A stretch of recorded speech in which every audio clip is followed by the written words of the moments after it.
السلام عليكم ورحمة الله وبركاته. بمسي على كل اخواتي الاهلاوية اللي منوريني دايما. بجاحة بجاحة واحتواء باين قوي. حد يقول لي يا جدعان، حد يفهمني جون البنك الاهلي اتلغى ازاي؟ واحد يقول لي يا عم انت مالك، هو ده ماتشنا؟ طب هو الزمالك منافس؟ لا الزمالك مش منافس وده مش ماتشنا، بس ده عرق، ده مجهود لعيبه بتضيع.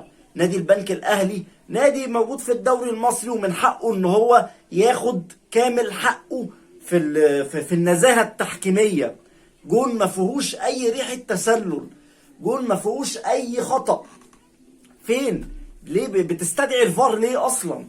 في مكالمه جت للفار؟ هو ده الاهلي اللي بيكسب بالحكام؟ وهو ده الزمالك اللي عرقه اللي بيكسب بعرقه؟ شيكابالا ليه ما عملش كده بعد الماتش ده؟ باسم مرسي ليه ما اعترضش بعد الغاء الهدف؟ هو ده باسم مرسي؟ هو ده بس باسم مرسي اللي بيغل على كل كوره واللي نفسه يجيب يقطع نفسه قدام الاهلي؟ ما هو بابا فاسيليو اجنبي، مش فاهم ان اللعيب دوت ما بيلعبش كرة قدام فريقه القديم، ما يعرفش ان في عدم احترافية هنا موجودة في الدوري المصري وان في احتواء. تعالوا نرجع لقصة الهدف. يا عم انت يا عم بتاع الفار، يا حكم الفار، انت رجعت الهدف ليه؟ رجعت الهدف علشان تسلل، صح؟ صح. طب وهو مين المسؤول عن احتساب التسلل؟ مش في حكم راية؟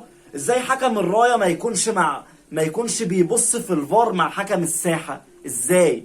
والكرة دي اصلا بتاعته. حكم الراية هو المسؤول الاول والاخير عن احتساب التسلل من عدمه، ده في الماتش اثناء الماتش. لكن حكم الساحة هو اللي بيوافق على حكم الراية. فازاي انت بتراجع هدف شاكك فيه في حالة تسلل بان انت بتراجع حكم الساحة بس؟ ما ناديتش ليه حكم الراية؟ فين الاوفسايد يا جدعان؟ حد يقول لي. يعني انت علشان المدير الفني الجديد يجي بمعنويات لعيبه يجي يلاقي اللعيبه معنوياتها مرتفعه تديله كده 3 نقط اونطه؟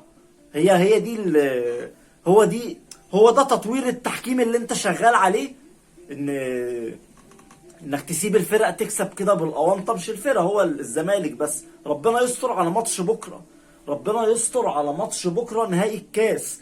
لما رئيس لجنه التحكيم لقى القديم مش الاجنبي، لقى ان محمود القلاوي جماهير الاهلي كلها فرحانه ان هو هيكون حكم نهائي الكاس، قال لك لا وغيره وجاب لنا مش فاكر مين الحكم اللي هيحكم ماتش بكره.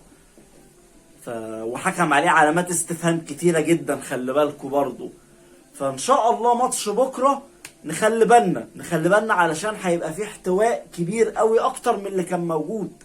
واصلا نادي الزمالك الاحتواء بادئ معاه من اول الدوري بشهاده كلاتنبرج اللي كان رئيس لجنه التحكيم في اول المسابقه، وقال لك اتحاد الكوره بيدعم فريق الزمالك، اتحاد الكوره بيشوف مين الحكام المناسبه لماتشات الزمالك، مين الحكام اللي كميتها ماشيه مع فرقه الزمالك، اللي متعاطفه مع الزمالك وبيحاول يسهل ماتشات الزمالك.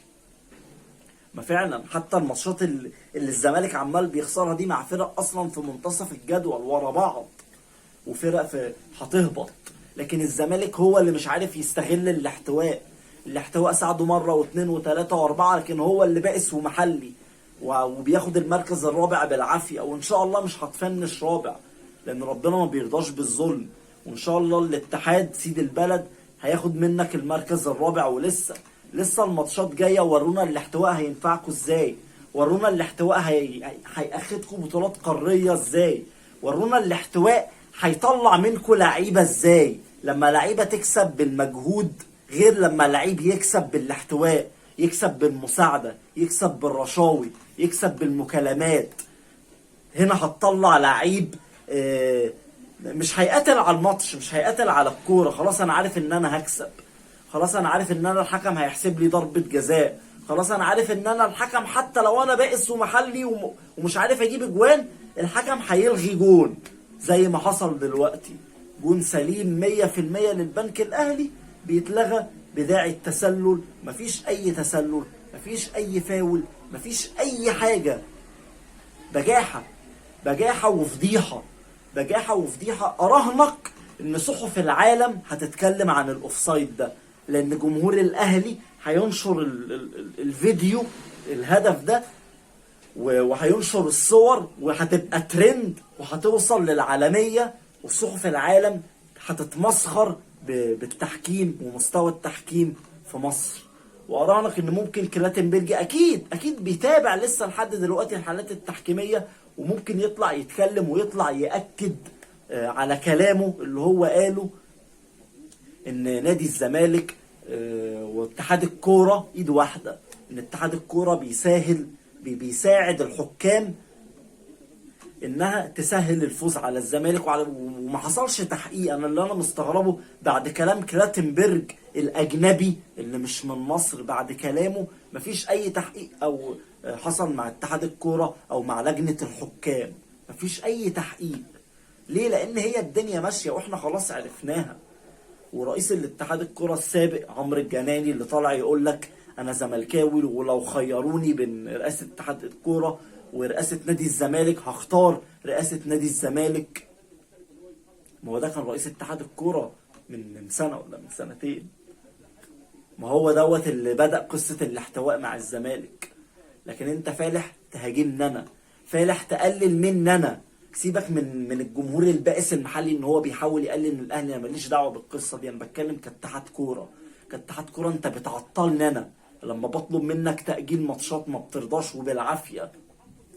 ما اجلتليش ماتشات في افريقيا في دور المجموعات، ما اجلتليش غير في اخر ماتشين في دور المجموعات، وكنت بسببك هيبقى عندي ضغط ماتشات، وكنت هخسر ماتش مهم جدا وهو ماتش الهلال السوداني. لكن انا علشان بروح لاعيبتي وجهازي الفني ومجلس الاداره والجماهير قدرت ان انا اعدي بدور المجموعات. عشان كده قلتها لكم قبل كده، اكبر انجاز للنادي الاهلي، اكبر انجاز يحسب للنادي الاهلي ان هو نادي ناجح في مصر، ان هو نادي ناجح في وسط الاحتواء وفي وسط الفجر التحكيمي ده.